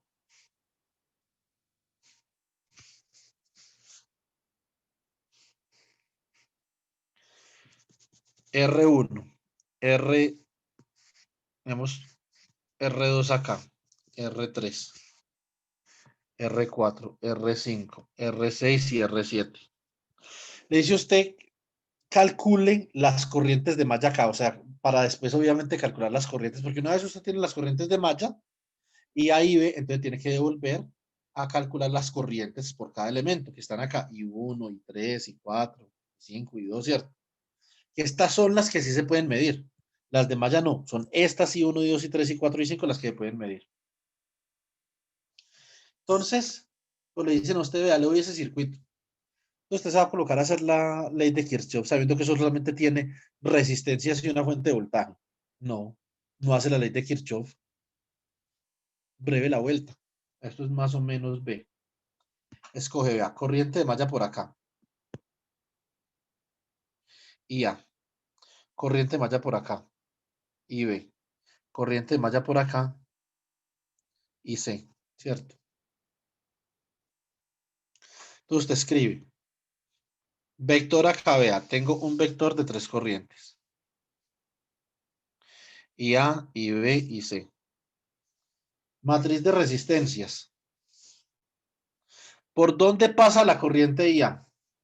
Por R1, por R2, por R3. O sea que este elemento de la diagonal de acá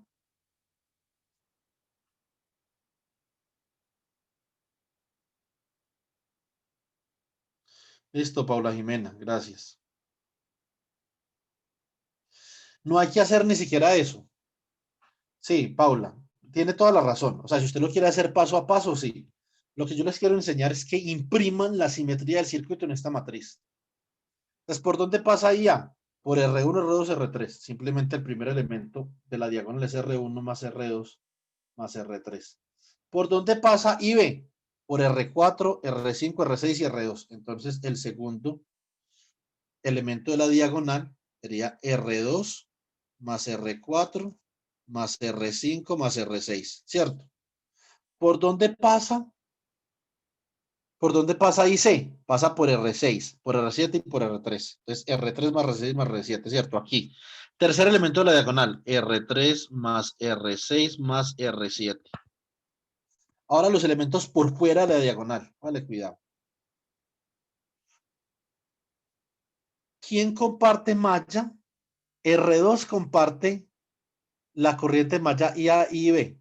Y van en direcciones opuestas IA y B, ¿cierto? Por lo tanto, esto aquí sería menos R2, ¿cierto? El elemento 2, 1 y el elemento 1, 2 y el elemento 2, 1 también sería menos R2. Matriz simétrica, ¿cierto? ¿Quién comparte? Entonces vamos a ver ahora en el circuito.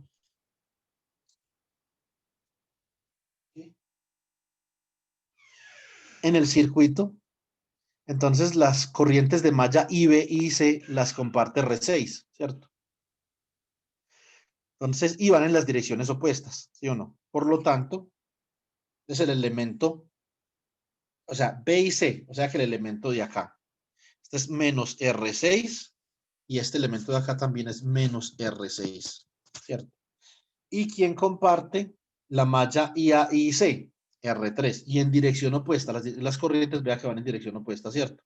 O sea que esto de acá es menos R3 y menos R3. ¿Sí o no?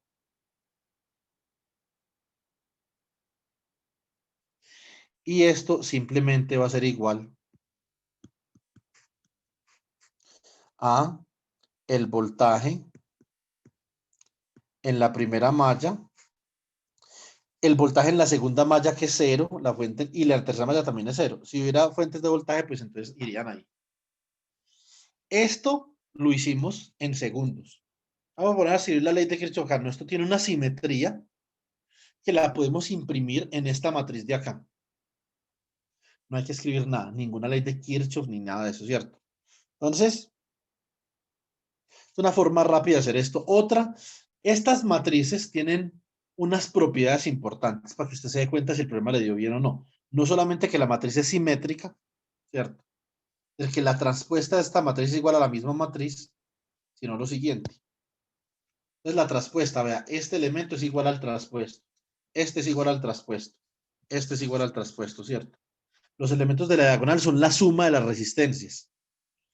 ¿Qué propiedad tiene esto? Póngale cuidado. Si usted coge y suma los elementos de esta fila de acá. Esto, si usted suma los elementos, le da R1. Si usted suma los elementos de acá, le va a dar ¿quién? R4, ¿sí o no?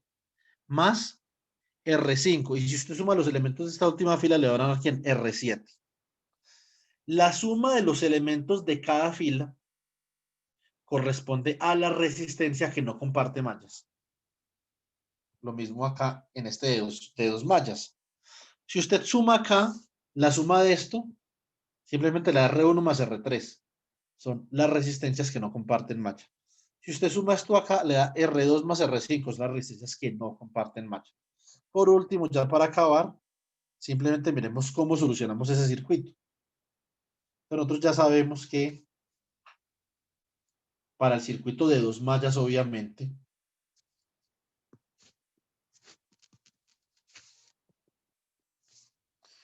pues R2 más R4 más R5 y A y B, B0. Digamos, por ejemplo, que el voltaje es 5 voltios, ¿cierto? Y digamos, por ejemplo, que R1 es igual a R3 y es igual a 1 kilo ohm, ¿cierto? Digamos que, por ejemplo, R2 es igual a 500 ohmios. Digamos, perdón, esto es R1 igual a R3, perdón. Digamos que R4 es igual a R5 y es igual a 2.2 kilo ohmios. Entonces, ¿cómo queda esto acá? R1 más R2 más R3 queda 1K más 1K son 2K más 500 son 2.5K, o sea, 2500. Esto queda 2500 ohmios. Menos R2 es menos 500, ¿cierto? Menos 500. ¿Y cuánto da el último término de acá? R4 más R5 da eso por 2, entonces eso da 4.4K más R2 da 4.9K. Por lo tanto, esto de aquí es 4900 ohm. Para que esto quede más bonito, digamos que esto es 2.25 kilo ohm.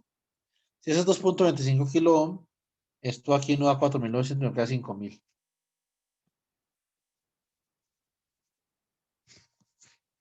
Esto igual a, por el vector de corrientes, igual al vector de voltajes, que son 5 voltios y 0 acá, ¿cierto?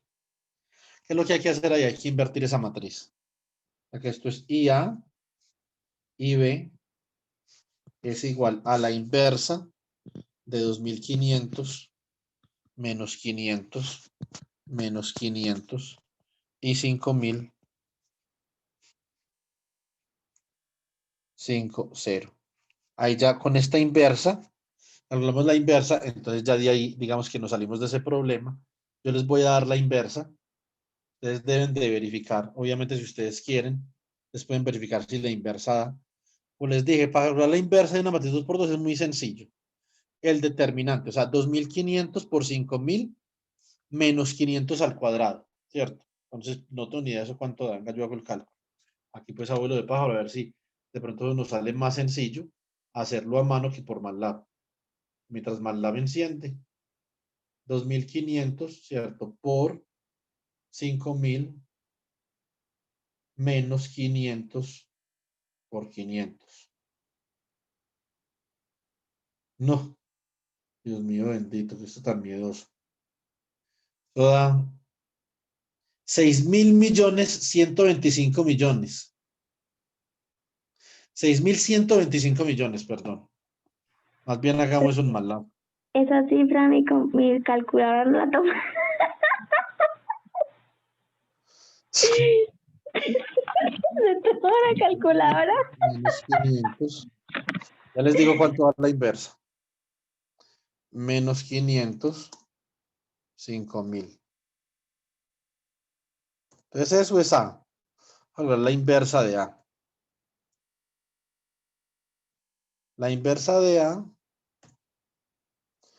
me da lo siguiente. La inversa de A me da 0.4082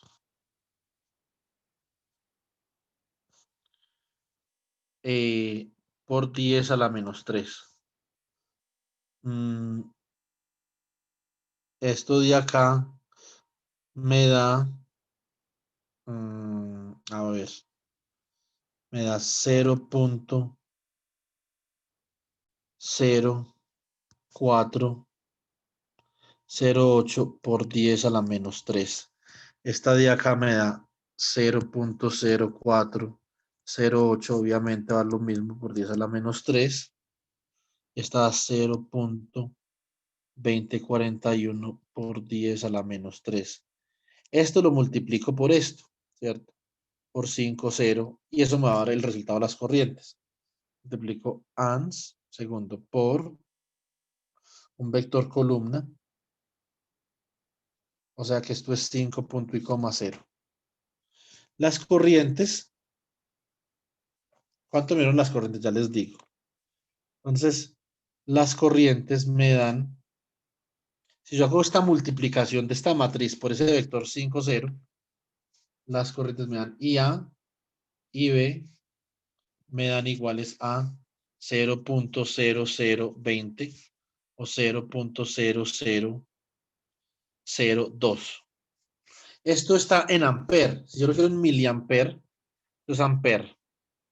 En miliamper lo multiplico por 1000, o sea, 1, 2, 3, 1, 2, 3. O sea que esto es igual a 2 miliamper y a 0.2 miliamper. Estas son las dos corrientes de mallas. Ya después, entonces usted con eso puede calcular, obviamente, las otras corrientes. Entonces, usted le piden en este circuito, nosotros teníamos acá, usted le dicen, ¿cuánto es el voltaje en esta resistencia de acá? Recuerden que R1 era 1 kilo ohmio, ¿cierto? ¿Cuánto es ese voltaje ahí? Ya sabemos que I1 es igual a IA. Por lo tanto, usted puede decir como algo así. Y así lo puede hacer con todos los voltajes. BR1 es igual a I1 por R1, pero I1 es igual a IA. Ya tenemos IA, que es esta de acá. R1, o sea, esto es 2 miliamper por ¿cuánto? Por R1, ¿cuánto dijimos que valía R1? 1 kilo ohm, ¿cierto? Entonces, 1 miliamperio por 1 kilo ohm. Kilo se va con mili, porque 10 a la menos 3 se va con 10 a la 3, y esto simplemente es igual a 2 voltios. Exactamente igual le va a dar BR3. Es I3 por R3. I3 es igual a IA por R3, que es lo mismo que R1. Esto es igual a 2 miliamper por 1 kilo ohm. Igual a 2 volts, ¿cierto? Usted, por ejemplo, ahora, digamos que usted quiere hablar BR2. BR2, recuerde que es igual a I2 por R2, pero I2 es igual a IA menos IB, ¿cierto? Por R2. ¿Cuánto es esto? IA es igual a 0 a 2 miliamper, ¿cierto? Entonces, 2 menos 0.2, obviamente nos da 1.8. 1.8 miliamper por R2, que es 500 ohm, ¿cierto? ¿Esto cuánto da? Esto es 1.8 miliamper. 500 ohms es 0.5 kilo ohm. El kilo se va con el mili y simplemente multiplico 1.8 por 5, ¿cierto? Perdón, por 0.5. O sea, 0.9. Obviamente esto, como esto es aproximado, 2 volts más 2 volts más 0.9 volts es aproximadamente, o sea que BR1 más BR2 más BR3, como no tome todos los decimales, obviamente, esto es aproximadamente igual a 5 volts, que es el voltaje de la fuente. O sea, si usted coge y suma estos voltajes de acá, este de acá, más este de acá, más este de acá, tiene que dar este, que es lo que vimos al principio. Y acá verificamos que con esas corrientes que acabamos de calcular, podemos verificar la segunda ley de Kirchhoff. Yo creo que esto es suficiente, ya nos pasamos mucho del tiempo, nos pasamos 2 horas y 18 minutos. Yo creo que esto es suficiente. Y digamos que diría yo que aquí hay mucho material para que ustedes